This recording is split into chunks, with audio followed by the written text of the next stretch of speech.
Ramazan ayının gündəlik duaları imsak və iftar vaxtına keçməzdən öncə kanalımıza abunə olmağı unutmayın.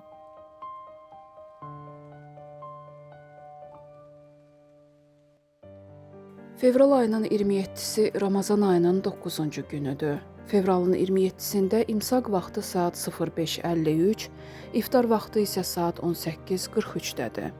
Ramazan ayının 9-cu gününün imsak duası belədir. İlahi, bugün öz bol rəhmətini mənə nəsib et. Məni öz parlaq dəlillərinlə istiqamətləndir. Məni sənin razılığına səbəb olan və hər cür xeyri özündə cəm edən əməllərə doğru çək. Məhəbbətinə and verirəm, ey arzu edənlərin istəyi. İftar duası isə belədir. İlahi, sənin üçün oruc tutdum. Verdiyin ruzi ilə iftarımı açıram və sənə təvəkkül edirəm. Orucumu qəbul et. Həqiqətən sən duaları eşidən və hər şeyi bilənsən. Ey geniş məğfirət sahibi, günahlarımı bağışla. Allah orucunuzu qəbul etsin.